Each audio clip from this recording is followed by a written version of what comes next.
Hola, buenos días traders, sean bienvenidos al módulo número 2 de nuestro curso de análisis de mercado avanzado.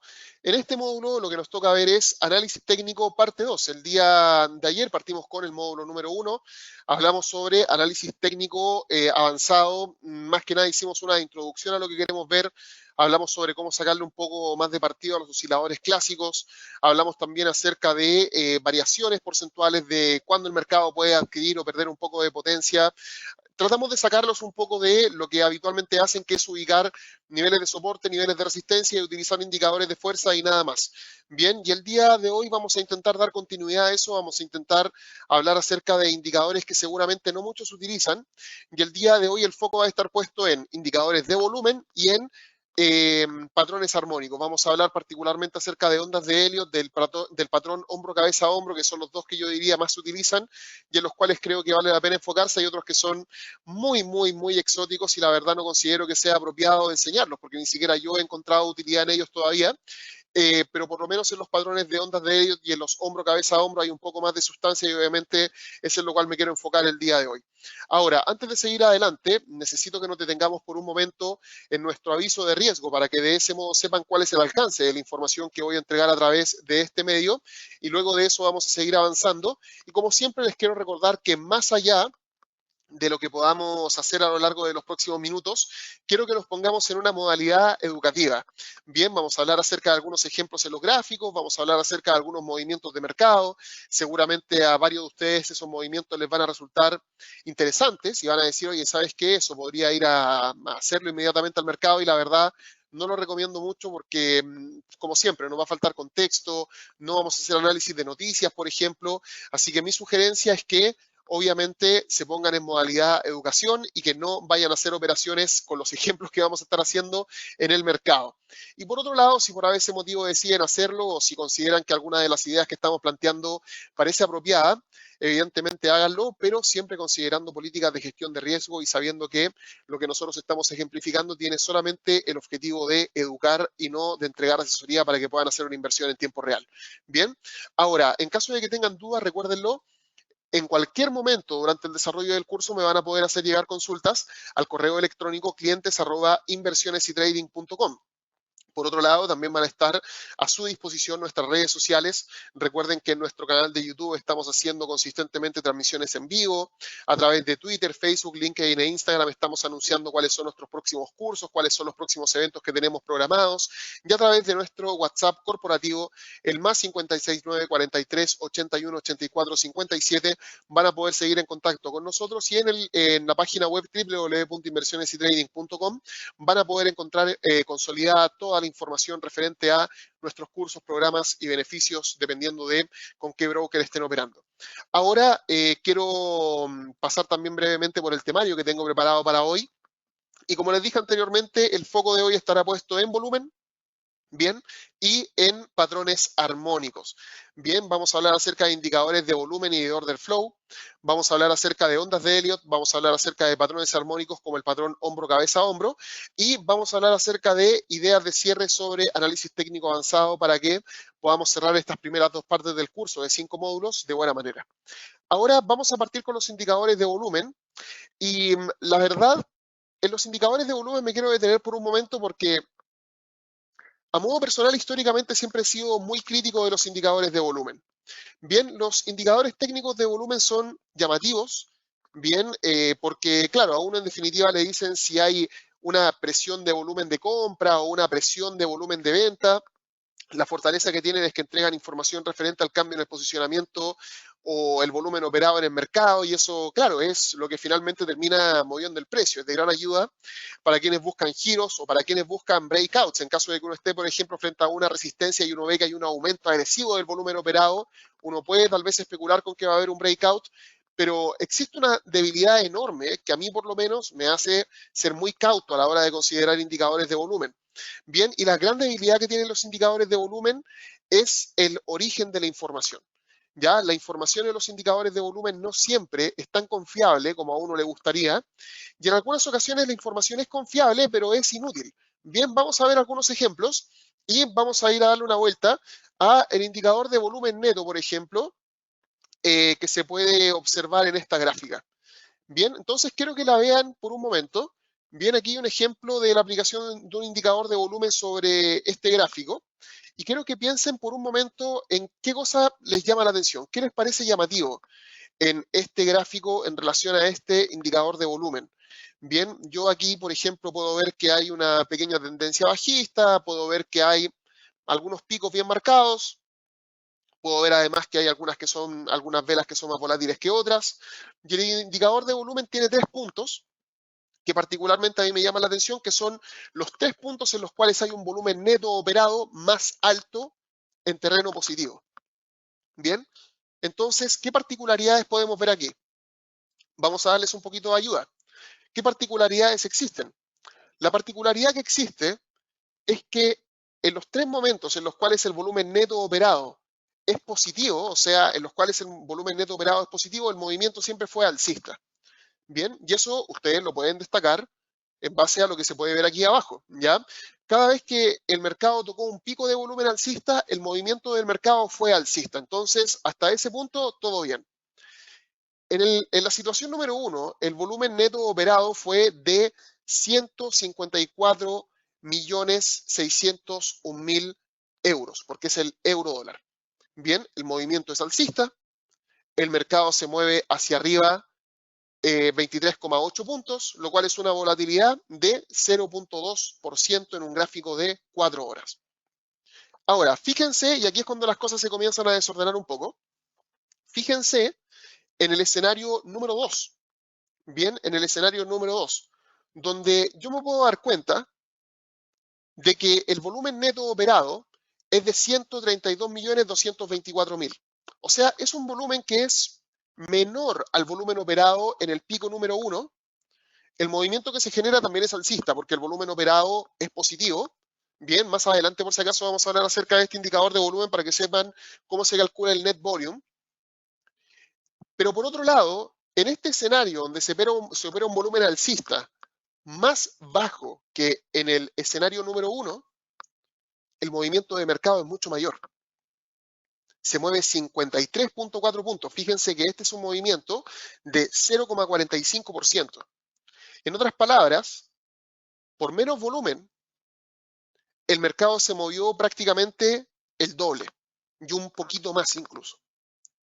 Y finalmente, en el escenario número 3, que es donde se opera, comillas, menos volumen, donde alcanzamos un volumen de 113.451.000, el mercado también sube, así que por ese lado bien, porque a volumen neto positivo, movimiento alcista en el mercado, tenemos un movimiento de aproximadamente 23 puntos. Aquí la teoría se cumple, comillas, perfecto. ¿Por qué? Porque es un volumen menor, por ejemplo, que en la situación número 1, es menor que en la situación número 2 y es en el cual se genera menos volatilidad. Solamente fueron 23 puntos y el movimiento de mercado son 0,2%, pero claro, hay algunas décimas para el lado, así que es un volumen extremadamente bajo en comparación a lo que ocurrió, por ejemplo, en el escenario número 2, donde si bien se da un escenario alcista, es del doble que en los otros escenarios. Pero fíjense en esta curiosidad. A pesar de lo bajo que es en comparación al volumen de la situación número 1, en este escenario, el movimiento a nivel de mercado, que es de 23 puntos, está bastante cerca de la situación número 1. Está muy, muy cerca. En la situación número 1 se movió 23,8 puntos, aquí se movió 23, y por otro lado se movió prácticamente lo mismo en términos de volatilidad porcentual. Entonces uno dice, bueno, ¿qué es lo que está pasando aquí? Porque esa es una enorme pregunta. O sea, ¿qué es lo que está pasando aquí? ¿Por qué existe un movimiento de este estilo donde a 3 volúmenes operados muy distintos existen 3 niveles de volatilidad muy distintos? ¿Y por qué básicamente tenemos esta clase de movimientos? Bien, y la respuesta es bastante sencilla.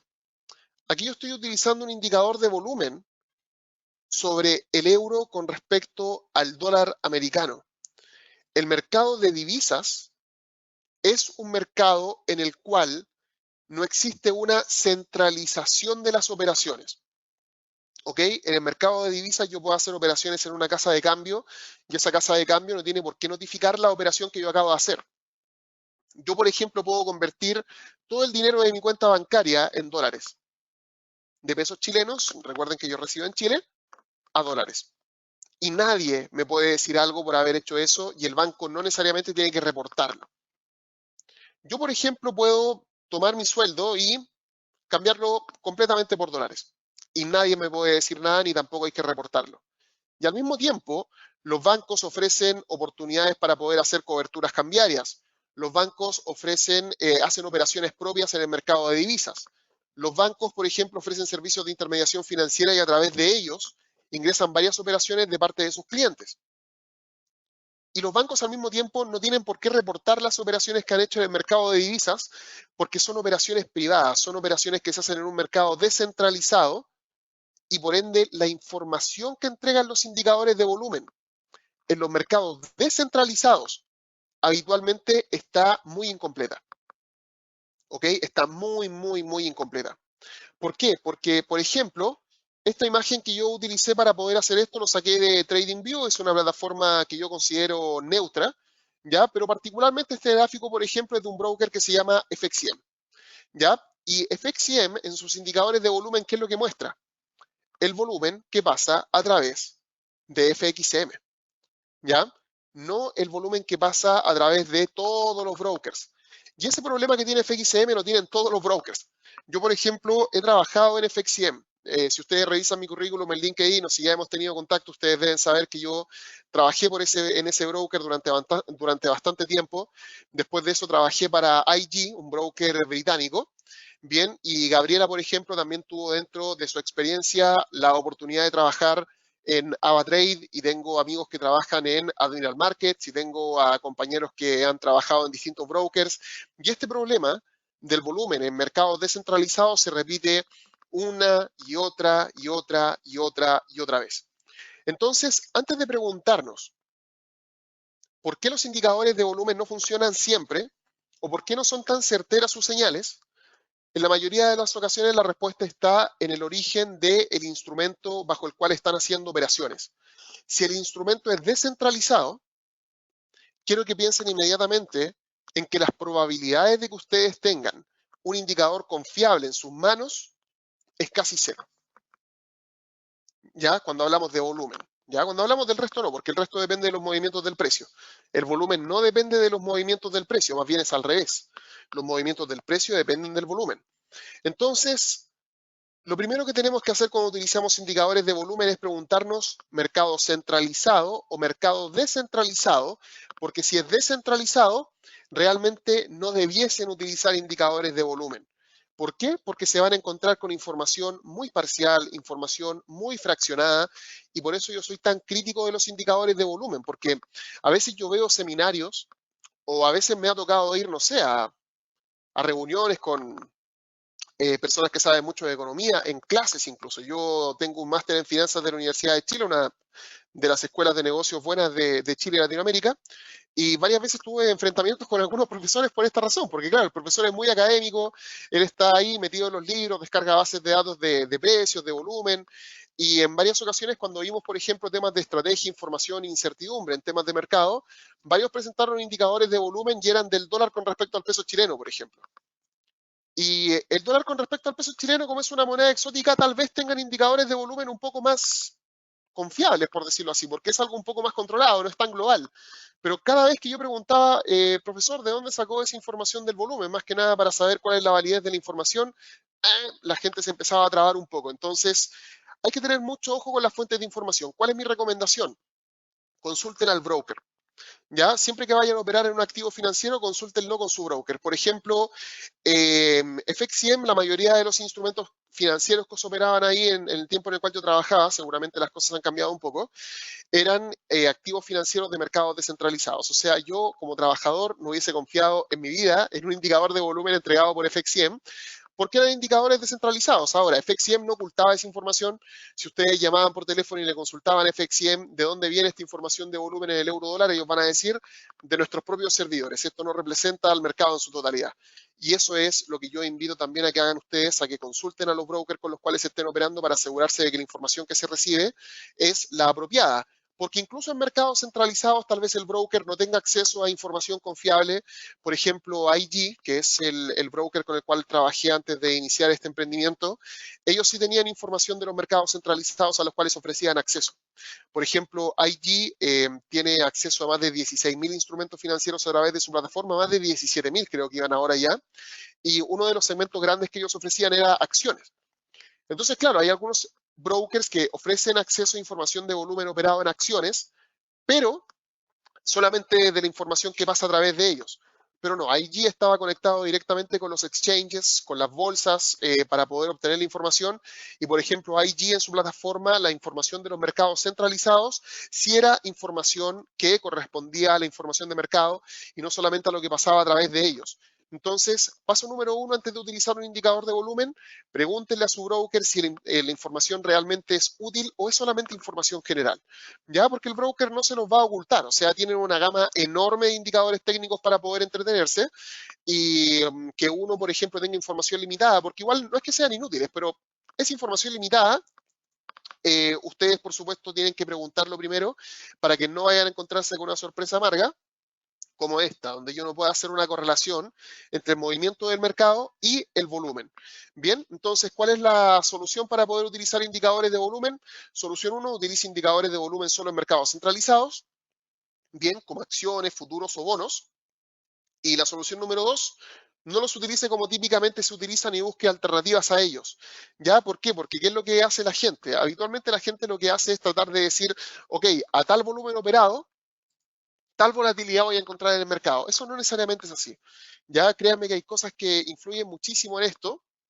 Y aquí quiero que hagamos exactamente lo mismo que hemos hecho en módulos anteriores. Quiero irme a trabajar en una planilla Excel, porque les quiero hacer el siguiente ejemplo. Créanme, es súper sencillo. Para que entiendan por qué los indicadores de volumen tienen tantos baches, porque yo sé que los estoy desalentando un poco, pero créanme, es mucho mejor lo que estamos haciendo ahora que lo que se hace típicamente, que es glorificar los indicadores de volumen. Quiero que piensen en lo siguiente. Supongamos que estamos operando oro, ¿ya? Supongamos que estamos operando oro. Y supongamos que el oro vale $1.800 por onza, ¿ok? Ustedes van a ver este precio en su plataforma de inversión. Bien, la plataforma de inversión se va llenando con distintos precios, va haciendo los gráficos, va haciendo todo y en este momento el valor del oro es 1.800. Cuando el oro pasa de valer 1.800 en el momento cero, ¿ya? Supongamos que ahora estamos parados en el momento cero y en el momento 1 pasa a valer 1.801, ¿ya? Uno aquí se puede preguntar, ¿por qué pasó de 1.800 a 1.801? Lo que pasó fue lo siguiente. Lo que pasó fue que tras bambalinas, ¿ok? En el back office, ese precio de 1.800 tiene, ¿ok? Dos aristas que se tienen que considerar. Arista número 1, el precio. Arista número 2, el volumen disponible para ejecutar operaciones. Bien.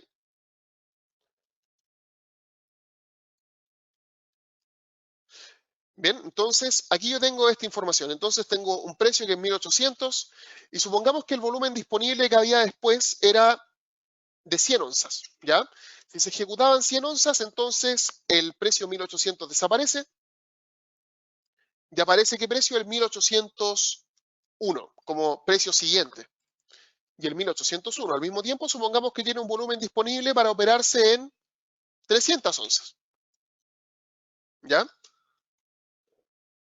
Y después de eso, ¿qué precio debiese venir? En nuestra intuición debiese venir un precio que debiese ser 1.802, después 1.803, supongamos que hacemos el ejercicio hasta 1.805.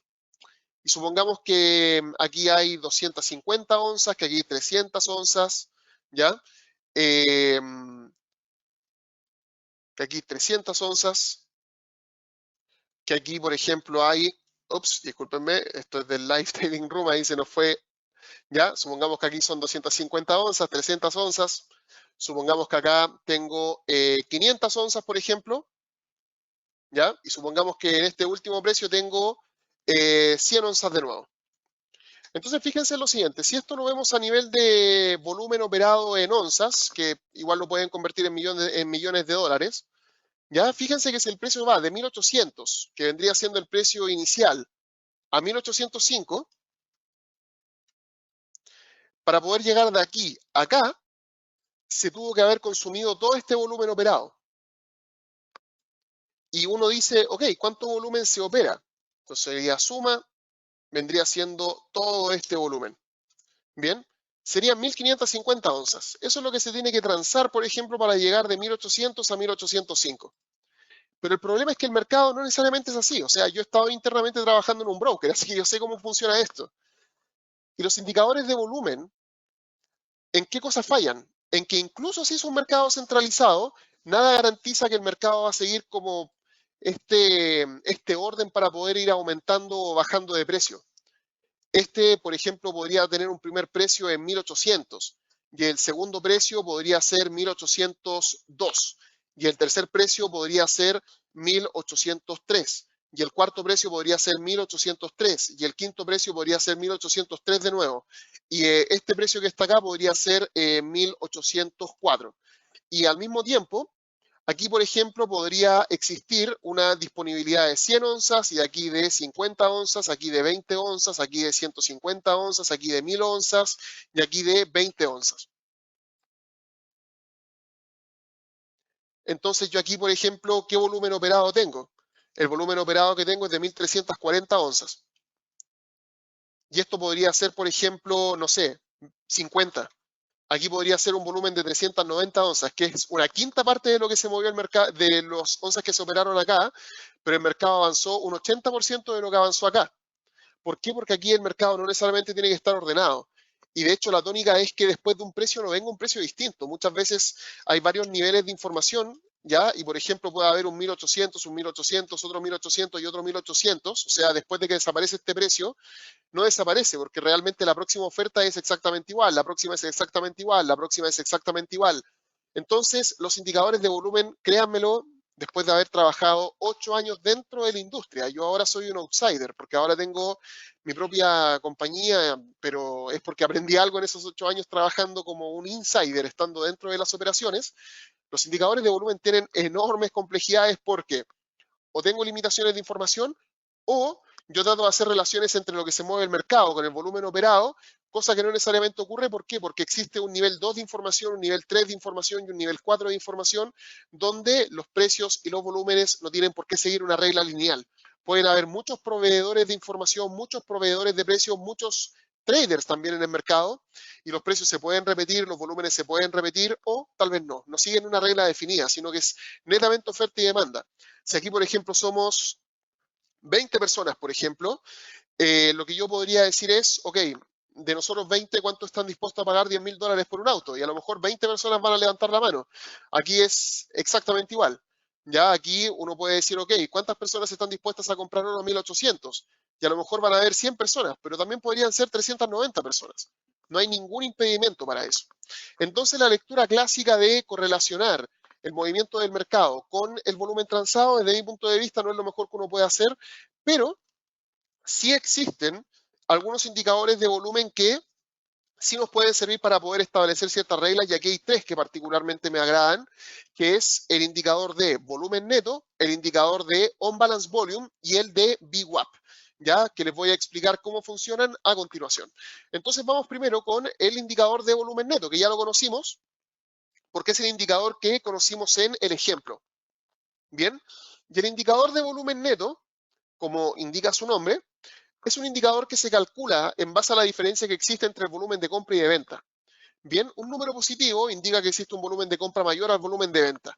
Bien, si nosotros nos vamos, por ejemplo, acá, a la imagen que estuvimos viendo, cuando a mí me dicen un volumen de 154.601.000, no significa que hay un volumen de 154.601.000. Significa que el volumen de compra menos el volumen de venta me da 154.601.000. Y si este número, por ejemplo, el segundo, fuera menos 132 millones, ya en lugar de ser 132 millones, significa que el volumen de venta es mayor al volumen de venta, al volumen de compra, y por eso queda como un número negativo. Yo finalmente saco la diferencia entre el volumen operado en una dirección y otra. Y así es como yo llego a este indicador de volumen neto. Bien, ahora, ¿por qué, por ejemplo, a mí me gusta el indicador de volumen neto? Porque yo, si bien no lo relaciono directamente con los movimientos en el precio, sí puedo utilizarlo para poder darme cuenta de si hay altas probabilidades de ver un pullback o si hay altas probabilidades de ver un breakout. Bien, supongamos lo siguiente, si yo estoy buscando un pullback, o sea, que el mercado vaya en una dirección y que después de llegar a un nivel, el mercado se comienza a devolver, yo, por ejemplo, podría comenzar a darme cuenta de qué patrones históricamente ha seguido el indicador de volumen neto para tener alguna idea de cuando el mercado está llegando a un techo significativo donde difícilmente el volumen le va a permitir seguir operando hacia arriba. Ya no me voy a preocupar del número, más bien me voy a preocupar de los patrones que genera el indicador en el gráfico. ¿Por qué? Porque de esa manera yo voy a darme cuenta de en qué momentos, por ejemplo, se comienza a saturar una dirección. Bien, y también me voy a dar cuenta de cuándo el mercado puede estar llegando a un techo desde el cual le va a costar seguir subiendo. Por ejemplo, aquí yo tengo una gráfica del euro con respecto al dólar americano. Bien, una gráfica del euro con respecto al dólar americano. Y fíjense lo siguiente, aquí tenemos volumen positivo, volumen negativo. De hecho, aquí, ¿saben qué? Voy a marcar la línea de cero para que ustedes vean que hay un punto en el cual esto ya corta hacia arriba y hacia abajo. Bien, aquí está el cero. Y quiero que se fijen en lo siguiente. El euro con respecto al dólar americano el día de hoy ha venido subiendo consistentemente. Aquí alguien podría decir, bueno, a esto no le debe quedar mucha fuerza. Discrepo. ¿Por qué? Porque fíjense en el indicador de volumen. Cuando el volumen alcista es el que predomina, está casi siempre en torno a los 425 millones de dólares a favor del euro. Bien, y en este momento estamos llegando apenas a los 267 mil, o sea, todavía le falta una diferencia importante como para poder seguir avanzando. Y al mismo tiempo, fíjense, si lo vamos complementando con el resto de las cosas que hemos venido aprendiendo, ¿qué es lo que podríamos decir? Ojo, que no está alcanzando ninguna resistencia tampoco. O sea, buscar un pullback desde aquí seguramente no va a ser una buena idea. ¿Por qué? Porque no estamos tocando ninguna resistencia. Y en segundo lugar, no estamos tampoco alcanzando los techos del volumen que se ha operado en jornadas anteriores, donde habitualmente el precio puede pujar un poco más. Ya, aquí no me voy a preocupar del número en sí, pero sí me voy a preocupar del comportamiento que ha venido teniendo a lo largo del último tiempo. ¿Ya? Porque de esa forma yo puedo tener un argumento adicional que, fíjense, no es un indicador de fuerza, no es un oscilador clásico, y de esa forma yo me puedo dar cuenta de que podría venir algún tipo de retroceso a nivel de mercado cuando se está alcanzando un techo significativo que se ha operado durante las últimas sesiones. Por ejemplo, aquí tenemos otro ejemplo genial de cómo se puede utilizar este indicador. Aquí tenemos al dólar con respecto al yen japonés. El dólar con respecto al yen japonés, está bien, mercado descentralizado, el indicador de volumen no necesariamente me va a entregar información si trato de asociar los números con la volatilidad que tiene el precio, pero de nuevo, los patrones sí me pueden ayudar un poco. Y fíjense en lo siguiente, en los últimos 3 días, y de hecho en las últimas sesiones, ha tenido muchas dificultades para poder seguir acelerando hacia arriba el dólar con respecto al yen japonés. Se está tomando con resistencias muy importantes. Se está tomando con una resistencia el día lunes, el día martes de esta semana, el día viernes de la semana pasada. Ha estado muy pegado en torno al 105,80, muy cerca de ese punto. Y fíjense en esto, el volumen que se operó el día lunes es prácticamente el mismo que disculpen, el día martes, disculpen, el día viernes 25 de septiembre, les pido mil disculpas, es muy parecido al volumen que se operó justamente el día de hoy cuando se alcanzó una resistencia muy similar. Esto desde luego me entrega orientación con respecto a las probabilidades que hay de que venga un breakout, un pullback. ¿Por qué? Porque ya está llegando al techo de la presión alcista que puede ejercer. Y además de eso está llegando un retroceso de Fibonacci que precisamente es un nivel en el cual debiese retomar su tendencia bajista. Y además de eso podríamos aquí delinear una línea de resistencia en base a acción del precio. Bien, y aquí podríamos comenzar a buscar otras cosas. Podríamos comenzar a buscar, no sé, por ejemplo, alguna divergencia. Seguramente aquí, no sé, el indicador CCI podría ser interesante que lo desplegáramos. Aquí podemos ir complementando esto con otros indicadores. Bien, acuérdense, no tenemos que hacer una operación solamente porque un indicador me lo está diciendo.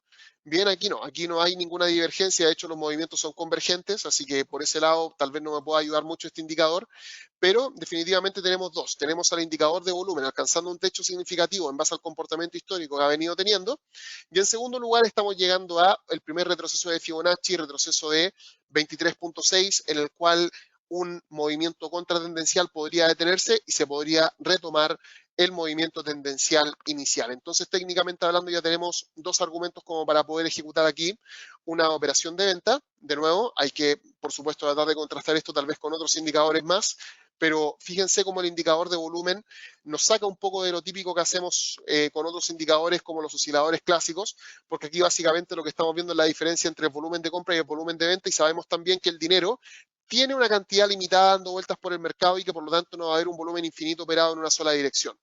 Bien, algo similar se puede hacer, pero ahora pensando en breakouts. Si yo, por ejemplo, aquí me doy cuenta en el dólar con respecto al yen japonés, de que está llegando a un techo, pero supongamos que aquí el net volume está mucho más abajo. Supongamos que históricamente le queda mucha fuerza como para poder seguir subiendo, en realidad le queda mucho volumen como para poder seguir presionando hacia arriba, entonces yo ahí, por ejemplo, podría tratar de especular con un breakout. ¿Por qué? Porque el volumen operado bajo y el precio ya alcanzando una resistencia significa que todavía le queda mucha fuerza al mercado como para poder seguir empujando. Y eso, desde luego, es algo que nos puede ayudar bastante para poder darnos cuenta de que se puede venir un breakout alcista. Bien, entonces en este caso, por ejemplo, ¿de qué me puedo dar cuenta yo? De que está llegando a los techos operados prácticamente desde el 21 de septiembre hacia adelante, así que aquí no veo grandes expectativas de breakout, pero supongamos que ahí estuviésemos parados justo en cero, ¿ya? O sea que el volumen de compra y el volumen de venta esté completamente equilibrado y que el precio está aquí obviamente porque el mercado no es centralizado, pero al mismo tiempo yo me puedo dar cuenta de que históricamente al precio le puede quedar mucho volumen transado disponible y pendiente todavía por ejecutarse y que por ende un breakout de esta línea de tendencia que estamos observando es más factible que en una situación como esta, por ejemplo. Bien, ahora, algo parecido se puede hacer con el indicador On Balance Volume. ¿Ya? El indicador On Balance Volume, a diferencia de lo que ocurre con el indicador de volumen neto, el On Balance Volume lo que va haciendo es acumular el volumen que se está operando en una dirección. ¿Ya? Esto va acumulando lo que está ocurriendo en distintos días, ¿ok? No se enfoca en lo que está pasando en un día particular, sino que lo que va haciendo es tomar el volumen transado en una jornada, acumularlo con el volumen de la jornada anterior, acumularlo con el volumen de la jornada anterior, y de esa manera, lo que define el on-balance volume son presiones sumadas históricas que nos pueden servir para poder ver en qué momento, por ejemplo, una tendencia podría estar llegando a su fin. Fíjense que el volumen neto, ¿ya? El volumen neto nos habla un poco acerca de lo que está ocurriendo con un movimiento diario, con un movimiento de una hora. Sin embargo, el volumen acumulado que nos entrega el on-balance volume tiene condiciones distintas, porque el on-balance volume nos habla acerca de hasta qué punto, por ejemplo, la presión sumada del volumen de compra del día 1, del día 2, del día 3, del día 4, pueden ejercer presión sobre las decisiones que se toman a nivel de mercado. Entonces, por ejemplo, aquí, siguiendo la línea del dólar con respecto al yen japonés, yo, por ejemplo, ¿de qué me puedo dar cuenta? De lo que me puedo dar cuenta es que está llegando un techo significativo y al mismo tiempo el volumen acumulado, que después de eso tiende a dar un giro a lo largo de los últimos días, fíjense ustedes, ha tenido un patrón de comportamiento bastante similar. Aquí esto también lo que nos indica es, ojo que tal vez no te enfrentes a un pullback tan importante todavía. ¿Por qué? Porque el volumen acumulado todavía no llega a acumularse hasta el techo que se ha acumulado en ocasiones anteriores como el 7 de abril, como el día 21 de abril y como el día, por ejemplo, 5 de junio, que fue la última vez que alcanzamos uno de los picos más relevantes dentro de esta línea de tendencia.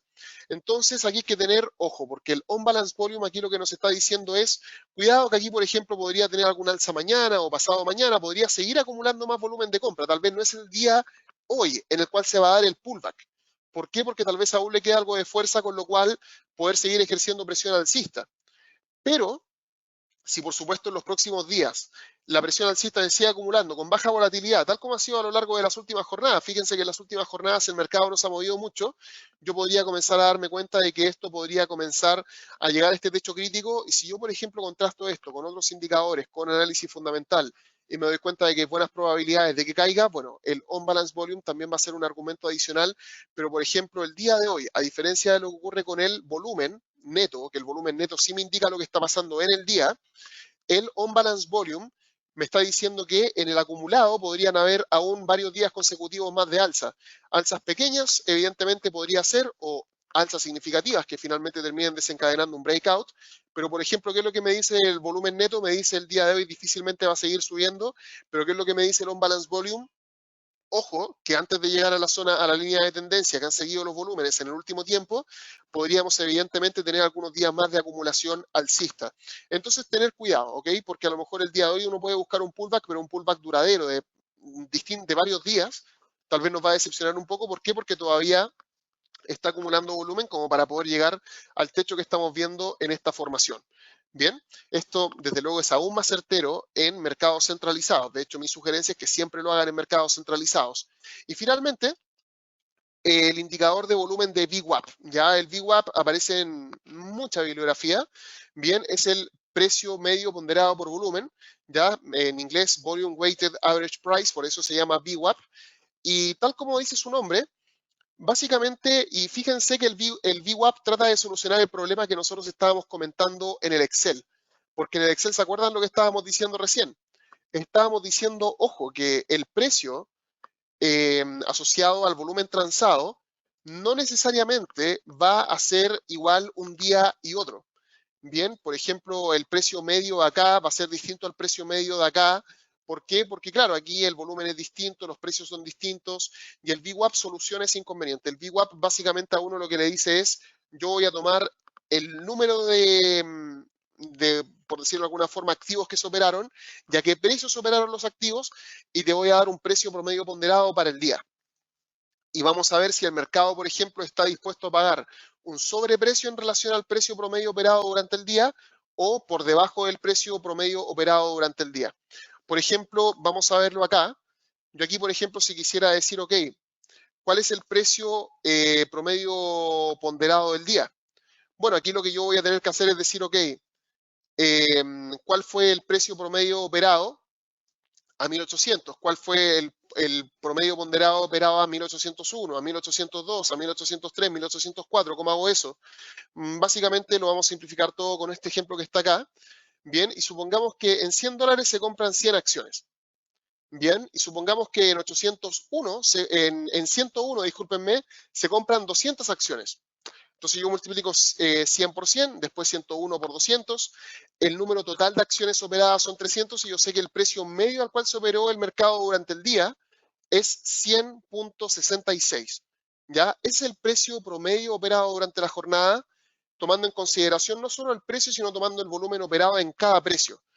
Y después de eso yo voy a comparar esto con la tendencia del precio en el mercado y yo me voy a dar cuenta de si existe un precio mayor al precio promedio ponderado o un precio menor al precio promedio ponderado.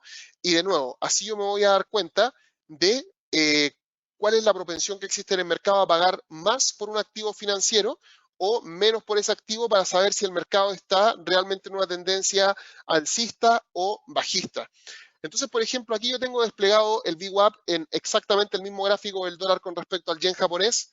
Y, por ejemplo, el VWAP aquí me dice, Javier, ten mucho ojo, porque fíjate en lo siguiente, fíjense que aquí ya se comienza a complementar con otros indicadores. El VWAP es esta línea que está acá. Bien, le voy a dar un poquito más de grosor y le voy a poner otro color, algo un poco más llamativo, digamos, este color que está por acá. Bien, aquí estamos. Listo, ahí se ve un poquito mejor la línea. Y fíjense que en este momento el dólar con respecto al yen japonés está por sobre la línea del VWAP. ¿Qué quiere decir esto? Que básicamente lo que me está diciendo es, ojo, que el promedio ponderado del precio está por debajo del precio actual a nivel de mercado. O sea, el precio que está dispuesto a pagar el mercado es mayor al precio promedio ponderado del día.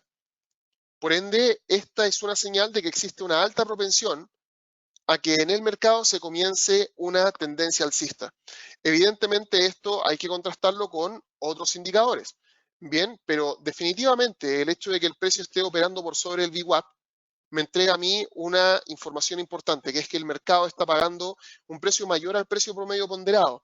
Esto no necesariamente tiene que converger al VWAP, el VWAP también puede converger al precio, pero definitivamente es un indicador más que me indica si estamos por sobre el precio promedio operado durante el día y vamos a ver si el mercado está dispuesto a seguir pagando más que eso o si estamos por debajo del promedio operado durante el promedio del precio operado durante el día y si el mercado está dispuesto a operar por debajo de este nivel.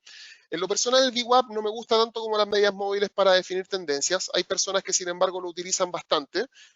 Yo pienso que es un indicador útil siempre y cuando uno lo contraste también con otros indicadores para definir tendencias, sobre todo con acción del precio. Porque, por ejemplo, aquí, claro, me está indicando, ojo, con el cambio de tendencia que puede venir, porque el precio está operando por sobre la línea del VWAP.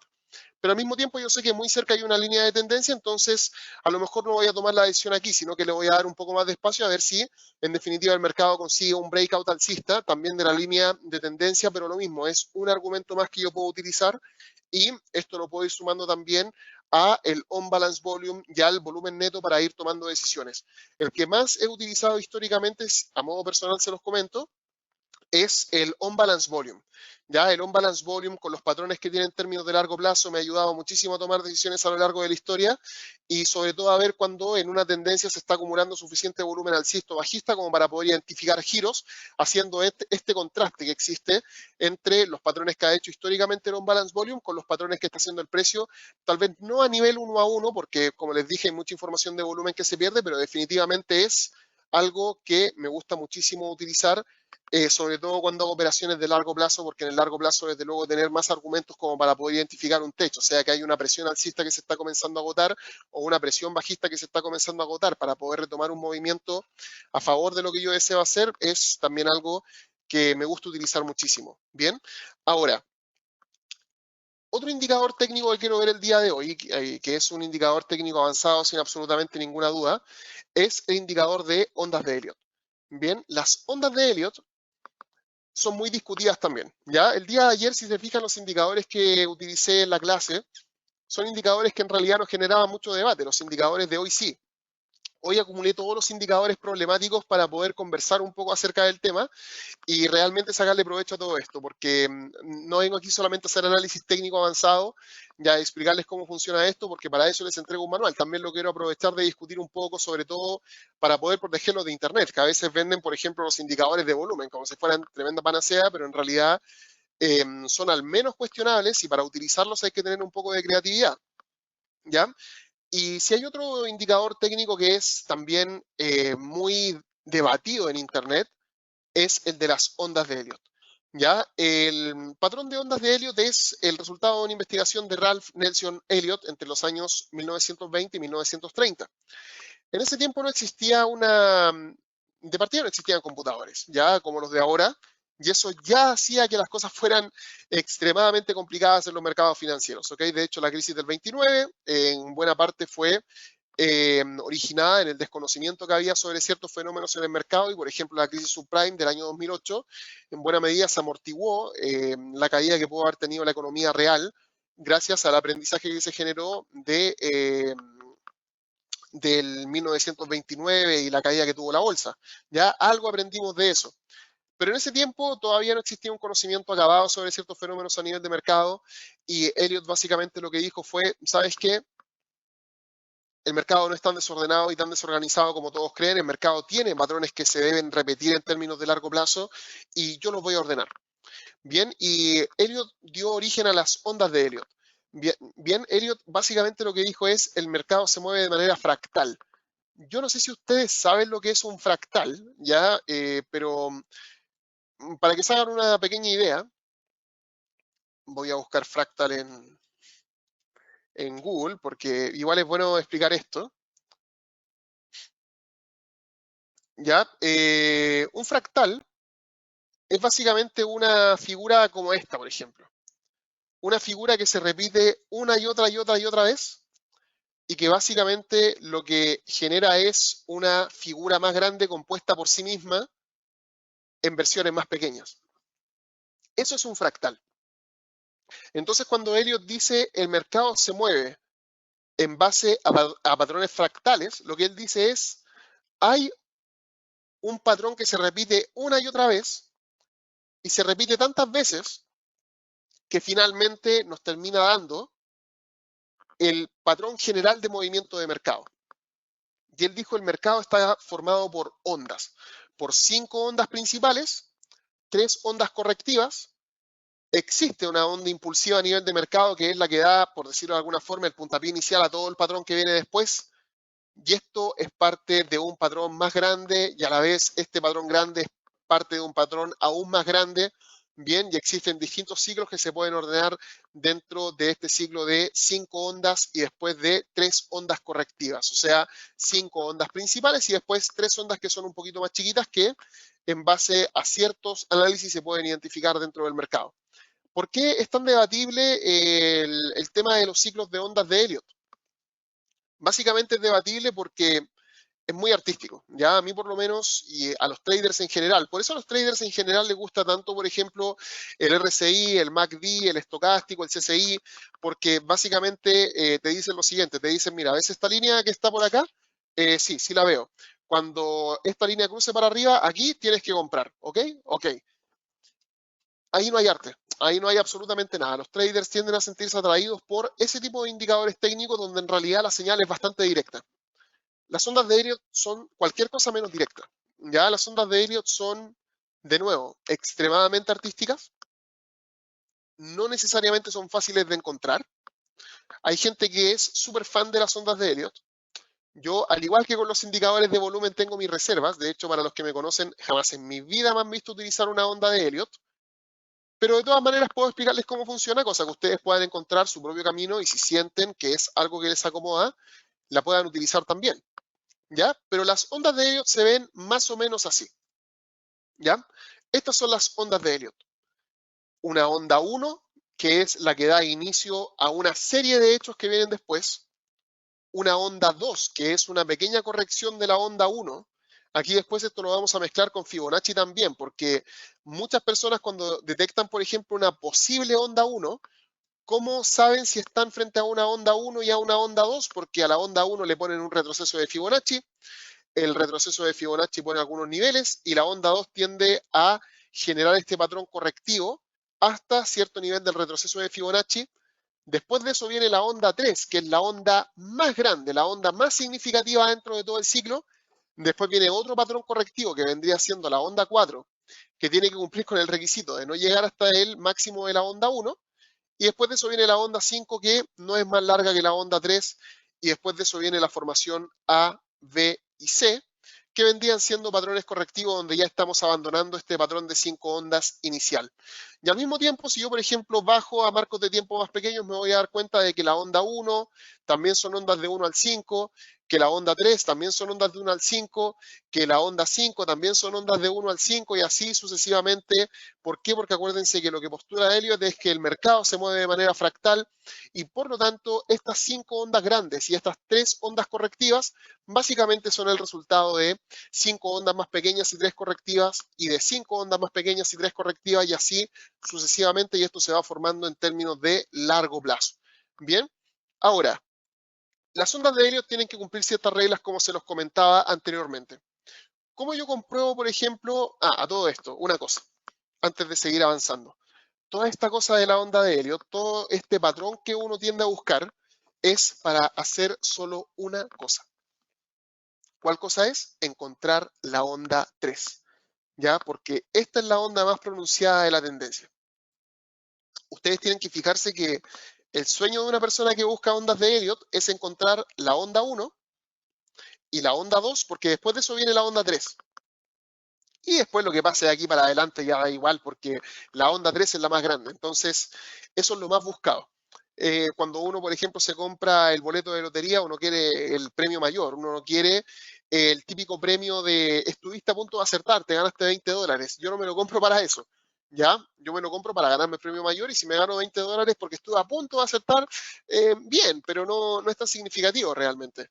Entonces, así como uno busca ganarse el premio mayor, en las ondas de Elliott, ¿qué es lo que siempre preocupa a los traders de ondas de Elliott? Que andan todo el día buscando onda 1, onda 2, comprueban que esas ondas sean la onda 1 y la onda 2, ahí les voy a enseñar algunas técnicas, y después de eso se viene una racha increíble, que vendría siendo la onda 3.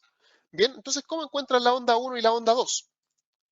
La onda 1 y la 2 tienen que cumplir con ciertas características.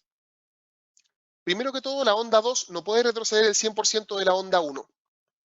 Si ustedes ven un movimiento como este a nivel de mercado, no están frente a una combinación de onda 1 y onda 2. Ya están frente a otra cosa, seguramente un patrón correctivo de las ondas A, B y C. Bien, pero la onda 1 y la onda 2 no se ve así. En segundo lugar, la regla número 2 es que la onda número 3 no puede ser menos extensa que la onda 1. Entonces, si ustedes, por ejemplo, están 100% convencidos de que dieron con la onda 1, que dieron con la onda 2 y que ahora viene la onda 3, una buena forma de buscar un objetivo alcista de la onda 3, por ejemplo, o un objetivo bajista de la onda 3, porque igual puede ser tendencia bajista, es decir, cuánto mide la onda 1, listo. Entonces, la onda 3 no puede ser más corta que la onda 1. Así que esto tiene que ser más extenso aún. Y la regla número 3 es que la onda 4 no se cruza con el final de la onda 1. ¿Ya? ¿Por qué es tan importante esto? Porque muchas veces los traders en ese afán de buscar onda 1 y onda 2 están diciendo, mira, aquí tengo la onda 3 y aquí tengo la onda 4, pero ¿cómo saber si, por ejemplo, esta no es una onda 1 y 2? Bien, una forma fácil de saberlo es que la onda 4 no se cruza con la onda final de la onda 1. Entonces, aquí, por ejemplo, podría estar frente a un signo impulsivo que recién está tomando un poco de vuelo. ¿Ya? Como les dije anteriormente, esto no es tan fácil de encontrar, pero, ya, aquí por si acaso se habla acerca de los ciclos, de cuánto pueden durar, esto se los voy a hacer llegar, obviamente, todos van a poder hacer la descarga de esto, pero, aquí, por ejemplo, yo logré encontrar algo que tiene una enorme similitud con las ondas de Elliott. Y quería, por ejemplo, tomar esta imagen ayer antes de grabar el video, tratar de ver que el mercado se siguiera formando el día de hoy para ver qué pasa. Porque de verdad lo encontré súper interesante. Y este, por ejemplo, es un gráfico del euro dólar en gráficos de 4 horas. Entonces, vamos a ir a darle una vuelta al euro dólar en gráficos de 4 horas, a ver si el día de hoy siguió los patrones de Elliott. Yo espero que no, porque si así fue, el día de hoy, la verdad, no tuve mi mejor día en el mercado.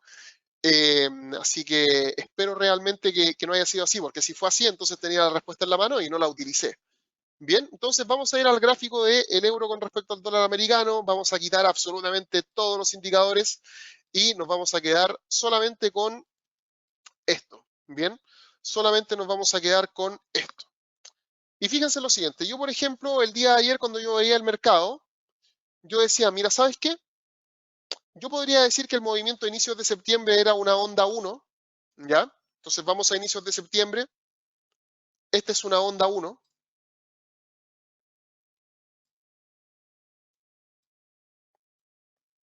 ¿ok? Porque acuérdense, la idea es encontrar el inicio del ciclo. Después de eso, ¿de qué me puedo dar cuenta? De que esta es una onda 2, que aquí inicia la onda 3, que es la más extensa, y que esta de acá es una onda 4, y que ahora venía la onda 5, que es como el último impulso que le queda al mercado. ¿Ya? Aquí como yo me puedo dar cuenta de que la primera onda es la onda 1, porque si yo tomo un retroceso de Fibonacci y lo despliego, yo me voy a dar cuenta de que típicamente, la onda 2 termina en torno a qué nivel, ¿qué es lo que dice la teoría de Elliott? La teoría de Elliott dice que en este caso yo podría, por ejemplo, suponer que la corrección de la onda 2 va a coincidir en gran medida con un retroceso de Fibonacci, ¿ya? Que va a ser algún exacto nivel de Fibonacci y que al mismo tiempo este retroceso de Fibonacci no va a ser lo suficientemente fuertemente roto como para que supere la onda 1. Entonces fíjense que aquí esto tuvo una corrección en torno a la zona de 61.8. Evidentemente no supera el origen de la primera onda y por ende hasta ese punto, bien. Aquí se origina la onda 3 y la onda 3 tiene que ser más extensa que la 1. La onda 3, ¿cuánto mide?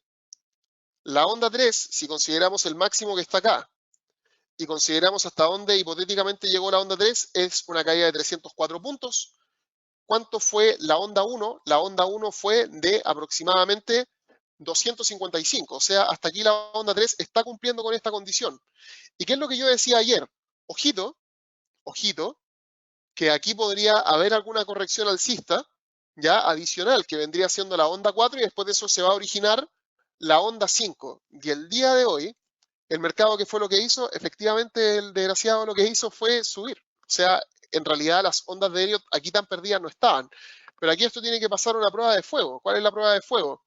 Que no debiese superar el final de la onda 1, y el final de la onda 1 es este. Y fíjense que la onda 4 está a punto de llegar a la onda 1, pero de ninguna manera la ha superado todavía, y justamente ahora que se está abriendo una nueva vela de 4 horas, el mercado comienza a corregir. Entonces son hartas coincidencias. Si el mercado aquí comienza a corregir mañana, yo les juro que voy a estar súper atento para una próxima oportunidad, porque significa que esta es la onda 5, después viene el A, B y el C, y después de eso viene una nueva onda 1 que puede ser hacia arriba o hacia abajo, y ahí tendremos que ver cuál es el impulso que toma el mercado. Pero aquí podríamos estar frente a una onda 5. Entonces, claro, lo que dice Elliot es que todo el mercado tiene un comportamiento fractal, que yo puedo ordenar todo esto en base a ondas de Elliot y que, en definitiva, no debiese perderme siguiendo las reglas que él tiene para poder buscar oportunidades de inversión. Entonces, aquí podríamos estar frente al inicio de una nueva onda, faltaría la onda 4 y luego la 5. Sería muy interesante ver si realmente ocurre o no. Bien, aquí la onda 1 entonces formada desde los primeros días de septiembre hasta aproximadamente el 9 de septiembre del año 2020, la onda 2 hasta el 10 de septiembre del año 2020, la onda 3 desde el 10 de septiembre del año 2020 hasta aproximadamente el 25 de septiembre del año 2020. La onda 4 podría estarse iniciando aquí desde el 25 de septiembre del 2020 hasta el 29, y aquí podría originarse la quinta onda, que vendría siendo la onda correctiva, que vendría siendo la última onda de este ciclo de 5 ondas, y después de eso viene el A, B y el C. ¿Ya? Esto, yo sé que suena súper esotérico, y así es. Ya es súper esotérico. Yo, la verdad, como les digo, ondas de Elliot no busco mucho en el mercado. ¿Por qué? Porque no es que no crea que no sirvan para nada. Por algo es un indicador tan famoso. Hay empresas incluso que se han formado en base a ondas de Elliot. Yo, por ejemplo, me acuerdo cuando estaba trabajando en FXM y una empresa nos llegó a vender sus servicios, no los compramos, pero ellos decían, oye, les podemos enviar señales de ondas de Elliot a sus clientes. Elliot Wave Forecast creo que se llamaba. Finalmente no tomamos el servicio, pero yo sé que hay mucha gente que sigue ondas de Elliot. No creo que todo el mundo esté perdiendo el tiempo. Pero definitivamente sí es un poco más artístico, por ejemplo, que seguir divergencias de indicadores técnicos, swings en base a promedios móviles, seguir retrocesos de Fibonacci, que son cosas que son un poco más tangibles. Pero si alguien quiere complementar su análisis con ondas de Elliot, esta puede ser una buena herramienta, sobre todo si tienen esa capacidad de encontrar la onda 3. Ignoren la onda 4, ignoren la onda 5, ignoren el ABC y el D, ya, ignoren todas esas cosas. Preocúpense siempre de buscar onda 1 y 2. O sea, un primer impulso, una corrección que tenga este componente del retroceso de Fibonacci, que se detenga en torno al 23.6 o al 61.8, que se detenga en torno a esos niveles, y que no supere la primera onda, y después de eso, ojito, porque la onda que viene después se supone que es la onda 3 y que es la más significativa. Entonces la mayoría de la gente que opera ondas de Elliot está interesada en operar cada una de las ondas para nada. Están todo el día buscando onda 1, onda 2. Aquí no está, siguiente, onda 1, onda 2. Mira, esto se parece a una onda 1, 2, y comienzan ahí a hacer su análisis y evidentemente a contrastarlo con otros análisis de mercado que puedan hacer con otros indicadores para ver si realmente este impulso fuerte que se podría tomar con la onda 3 coincide con otras herramientas de análisis, como por ejemplo esta línea de tendencia en el dólar yen.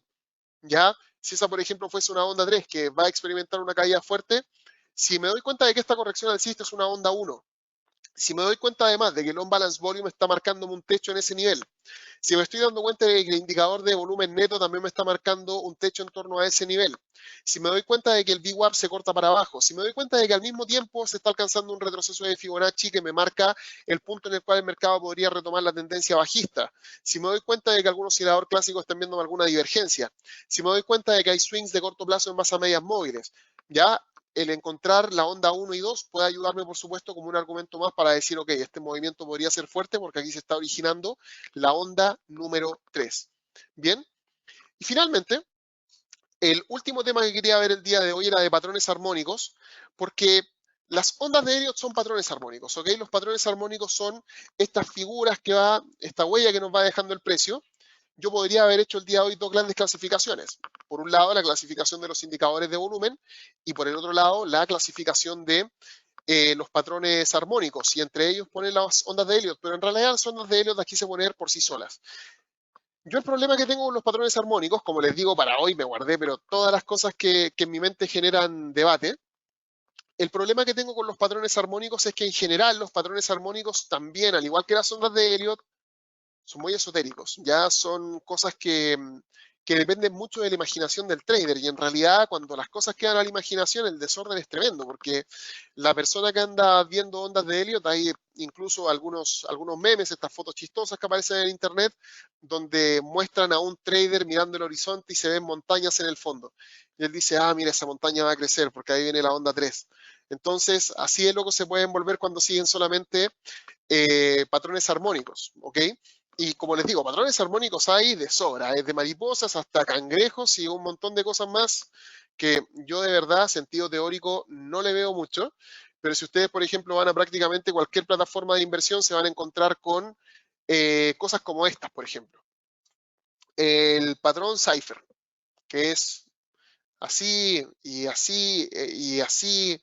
Y, bueno, aquí el patrón Cypher dice que se va a caer y esto va a seguir hasta acá y no, es súper enredado. Bien, y al final, ¿qué es lo que va a pasar? Que van a empezar a forzar las cosas.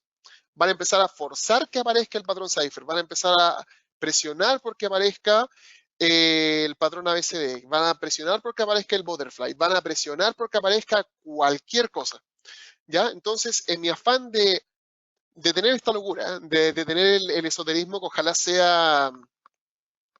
sea algo súper objetivo de hacer análisis de mercado, mi intención es que ustedes se enfoquen en patrones técnicos que tengan algún tipo de asidero teórico, ¿ya? Y, por ejemplo, un patrón que a mí me gusta mucho, porque sí considero que tiene un asidero teórico más fuerte, es el hombro, cabeza, hombro, ¿ya? Porque yo sé que el hombro, cabeza, hombro, por el nombre suena como algo esotérico también, pero el patrón hombro, cabeza, hombro sí tiene por decirlo de alguna forma, sí tiene un orden teórico que se puede utilizar a nuestro favor.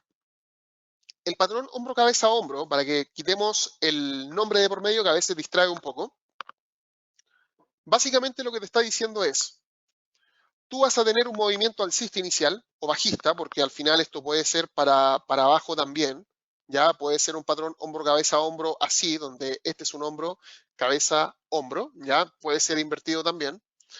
Pero el patrón hombro, cabeza, hombro básicamente te dice, mira, vas a recibir un impulso. Va a haber una corrección. Vas a recibir un segundo impulso, que va a ser mayor al anterior. Te va a dejar un máximo mayor al máximo anterior. Después de eso vas a recibir otro impulso más, donde el mínimo que se marca en este que está acá es mayor al que está acá. O sea, esto es como generar un canal alcista inicialmente. ¿Ya? Tú al final eso es lo que estás dibujando, es un canal alcista. Pero, ¿qué diferencia tiene con un canal alcista? Que en un canal alcista tú podrías ver, por ejemplo, que el próximo pico que se forma, el tercer pico que se forma, es más alto que el anterior.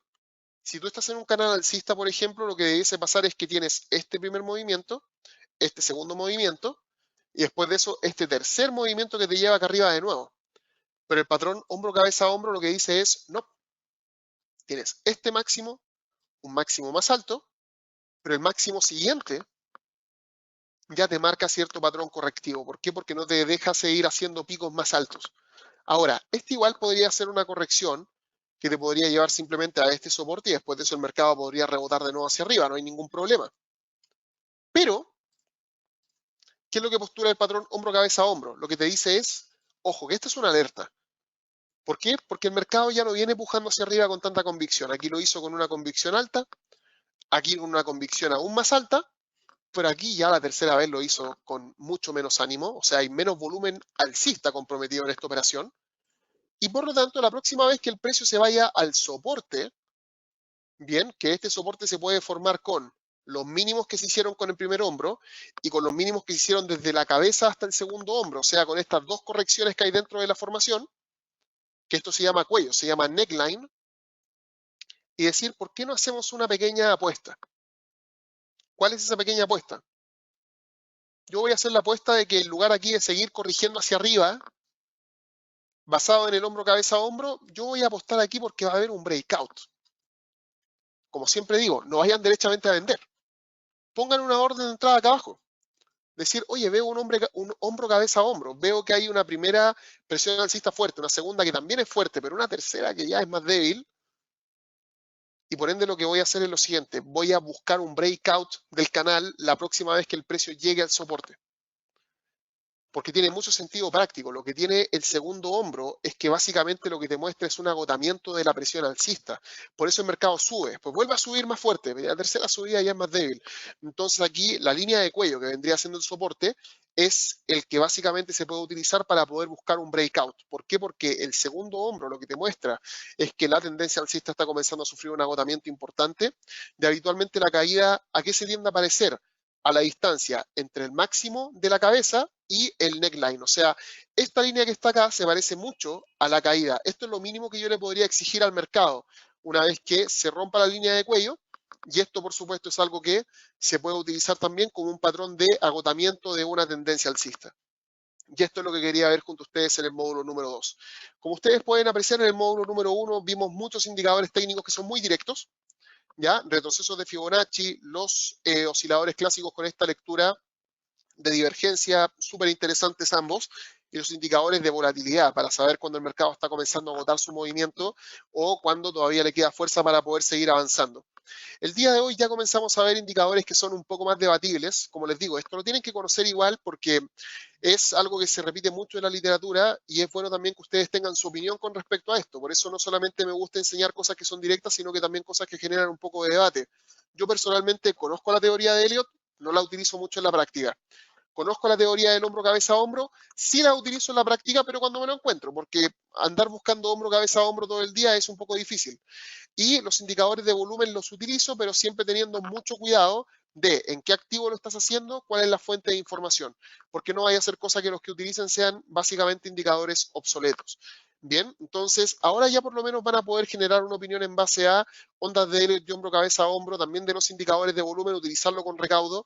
Los indicadores de volumen, de ondas de Elliott y de patrones armónicos además son de los más vendidos en Internet.